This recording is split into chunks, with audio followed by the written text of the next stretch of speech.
শীতের দুপুরে রোদে বসে আচার খেতে কার না ভালো লাগে, তাও যদি হয় এমন টক ঝাল মিষ্টি চালতার আচার। এই চালতার আচার বানানো যেমন সোজা তেমন খেতেও দারুণ টেস্টি হয়।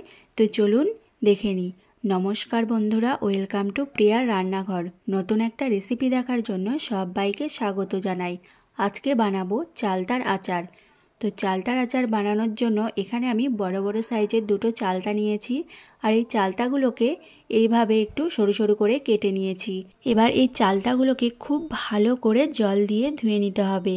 এরপর একটা কড়াইতে কিছুটা জল নিয়েছি, এই জলের মধ্যে চালতাগুলোকে দিয়ে দিচ্ছি।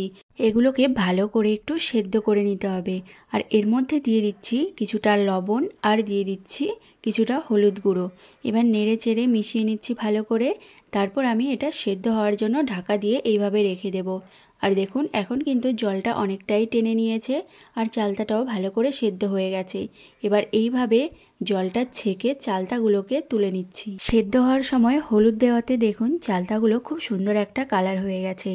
এবার এই চালতাগুলোকে আমি একটা শিলনোড়ায় নিয়েছি, নিয়ে এইভাবে হালকা করে একটু থেতলে নেব। তাহলে মশলাগুলো এর ভেতরে খুব ভালোভাবে ঢুকে যাবে, আর খেতেও অনেক ভালো লাগবে। সবগুলো চালতাই ঠিক একইভাবে হালকা করে একটু থেতলে নিয়েছি। এইবার একটা কড়াই নিয়েছি, আর কড়াইয়ের মধ্যে দিয়ে দিচ্ছি 4টে শুকনো লঙ্কা। শুকনো লঙ্কাটাকে হালকা একটু ভেজে নিয়েছি। এরপরে দিয়ে দিচ্ছি গোটা ধনে, দিয়েছি গোটা জিরে আর গোটা মৌরি। এগুলোকেও একটু হালকা করে শুকনো খোলায় ভেজে নেব। আর দেখুন এখন কিন্তু ভাজা ভাজা হয়ে গেছে, আর সুন্দর একটা গন্ধ বেরোচ্ছে। তখনই এগুলোকে নামিয়ে নিতে হবে। এবার ওই একই কড়াইয়ের মধ্যে দিয়ে দিয়েছি কিছুটা তেল, আর ওই তেলের মধ্যে দিয়ে দিচ্ছি 5 ফোড়ন। আর আগে থেকে সিদ্ধ করে রাখা চালতাগুলো এর মধ্যে দিয়ে দিচ্ছি। এইবার একটু নেড়ে চেড়ে মিশিয়ে নিচ্ছি। এর মধ্যে আমি এখন আর লবণ হলুদ কিছুই দেব না, যেহেতু আমি সেদ্ধ করার সময় লবণ আর হলুদটা দিয়েছি। এবার এর মধ্যে দিয়ে দিচ্ছি 1 বাটি গুড়। এখানে আমি আখের গুড়টা নিয়েছি, আপনারা চাইলে আখের যে ঝোলা গুড়টা হয় সেটাও নিতে পারেন। এবার একটু ভালো করে নেড়ে চেড়ে মিশিয়ে নিচ্ছি। দেখবেন কিছুক্ষণ পর গুড়টা গলতে শুরু করবে। আর এখানে কিন্তু আমি কোনো রকম জল ব্যবহার করব না। আর এখন দেখুন গুড়টা অনেকটাই গলে গেছে। এবার 5 মিনিট মতো ঢাকা দিয়ে রেখে দেব। আর 5 মিনিট পর দেখুন গুড়টা পুরোটাই গলে গেছে, আর কালারটাও অনেকটা চেঞ্জ হয়ে গেছে। এবার এর মধ্যে এখনই আমি দিয়ে দিচ্ছি 1 চামচ মশলা।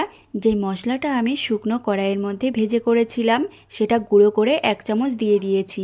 এবার ভালো করে নেড়ে চেড়ে মিশিয়ে নিচ্ছি। আর যে শুকনো লঙ্কাটা আমি শুকনো কড়াইতে ভেজে রেখেছিলাম, সেটা হাত দিয়ে এইভাবে একটু গুঁড়ো করে দিয়ে দিচ্ছি।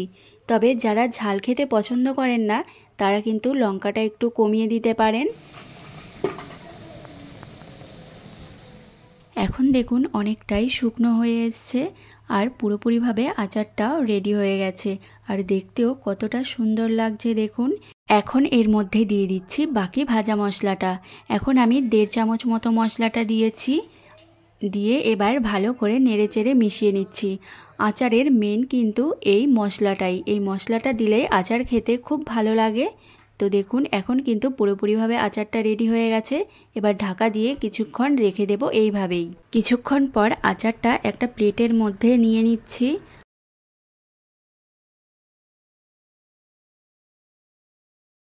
এখন দেখুন আচারটা দেখতে কতটা সুন্দর লাগছে, আর কতটা লোভনীয় লাগছে। শীতের দুপুরে রোদে বসে আচার খেতে কিন্তু খুবই ভালো লাগে। আর এই ভিডিওটা দেখলে যে কেউ খুব সহজেই এই আচারটা বানিয়ে নিতে পারবেন, আর খেতেও হবে দারুণ টেস্টি। তো আজকের এই ভিডিওটি যদি ভালো লেগে থাকে, চ্যানেলটি প্লিজ সাবস্ক্রাইব করে দেবেন, আর অবশ্যই লাইক কমেন্ট শেয়ার করে দেবেন।